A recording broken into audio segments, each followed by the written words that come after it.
लालची ननद।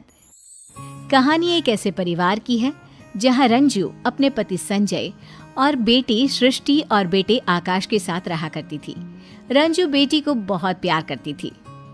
क्या माँ, सारा दिन घर के अंदर ही रहती हो? जरा बाहर निकल कर तो देखो, औरतें कितनी स्मार्ट है। अरे बेटा, मैं बाहर जाऊंगी तो घर का काम कैसे होगा? माँ, घर के काम के लिए नौकरानी रख लो ना।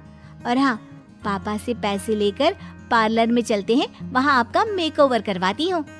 अरे बेटा, लेकिन पैसे क्यों बर्बाद करना? कल को आकाश को आगे की पढ़ाई के लिए और तेरी शादी के लिए भी तो पैसे लगेंगे ना। माँ, क्यों इतना सोचती हो सबके बारे में? सब अपने लिए जीते हैं, तो तुम क्यों पीछे रहो? अब पापा को ही देखो। क्या देखूं? देखिए, पापा भी तो कहते हैं ना कि तुम ठीक से रहा करो। चलो शॉपिंग करने चलते हैं, मुझे कुछ नहीं सुनना। बेटी माँ को शॉपिंग के लिए ले जाती है, लेकिन ज्यादा सामान खुद के लिए ही खरीद लेती है। फिर एक दिन, पापा, आपको एक बात बतानी थी आकाश के बारे में।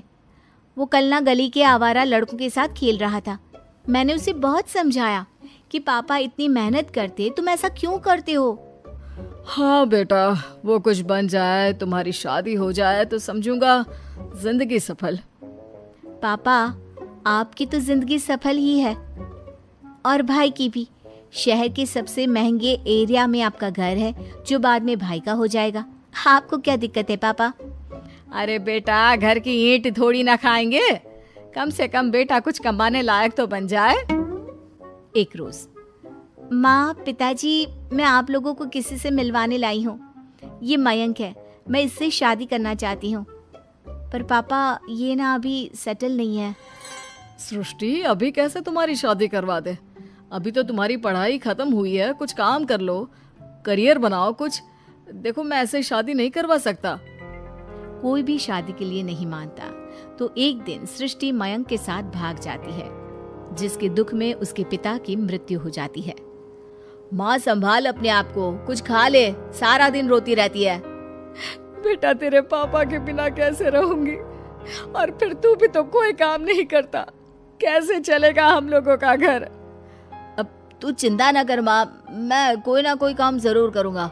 फिर हम लोगों के पास इतना बड़ा घर है, इसका एक पार्ट हम लोग किराए पर चढ़ा देते हैं। माँ को बेटे की बात जम जाती है और फिर दोनों ठीक से रहने लगते हैं कि एक दिन, मत देख तो, सृष्टि आई है। सामने सृष्टि खड़ी होती है। उसकी हालत खराब होती है। सुंदर से दिखने वाली सृष्टि बिल्कुल नौकरानी जैसी लग रही होती है। माँ, मुझे माफ कर दे, मेरे कारण पापा नहीं रहे। माँ पहले तो सृष्टि से बात नहीं करती, लेकिन बेटे के समझाने पर वो उसे गले लगाकर रोने लगती है। तू कहाँ थी और वो मयंक कहाँ है?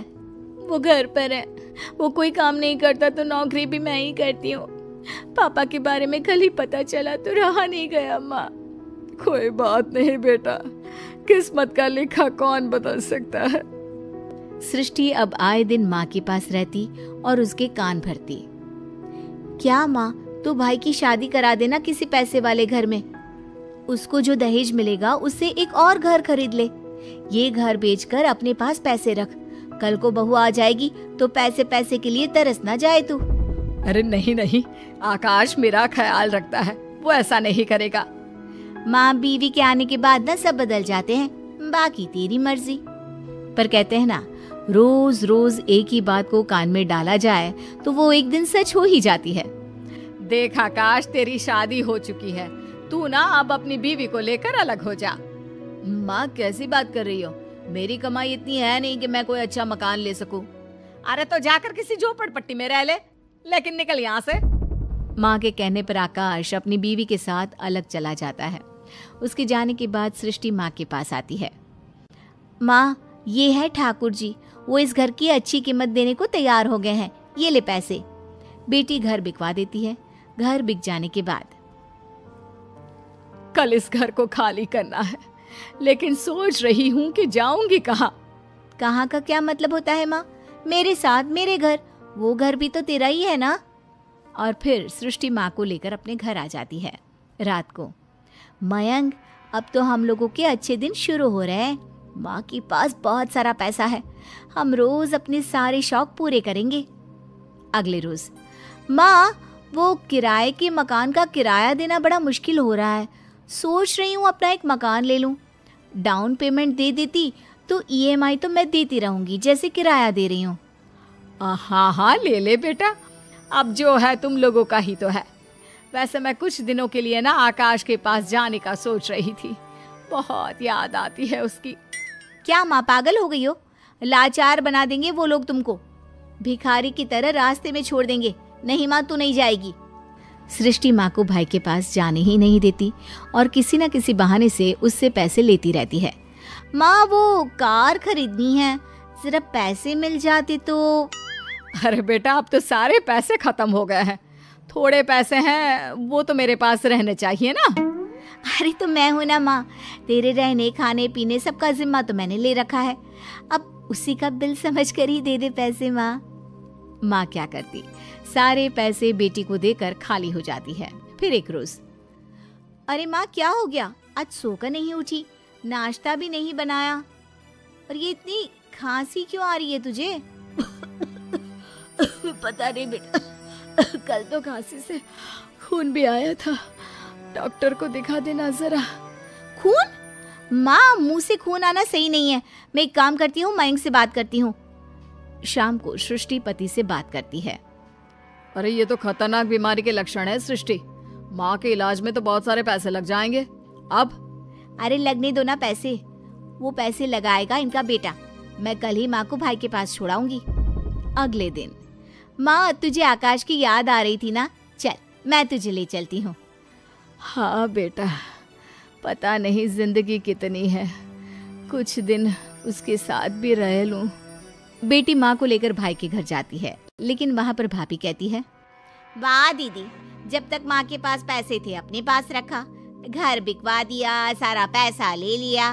पता है मुझे कैसी हालत थी आपकी जब भागकर शादी की थी। अब माँ को हम लोगों के दरवाजे छोड़ रही है। अरे जाइए यहाँ से और इन्हें भी ले जाइए। तभी वहाँ आकाश आ जाता है। अरे माँ, कैसी हो माँ? सुगंधा की तरफ से मैं माफी मांगता हूँ। आओ ना अंदर, आओ सृष्टि। देख भाई, माँ की तबीयत ना ठीक नहीं है, इनको अच्छे से डॉक्टर के पास ले जाना।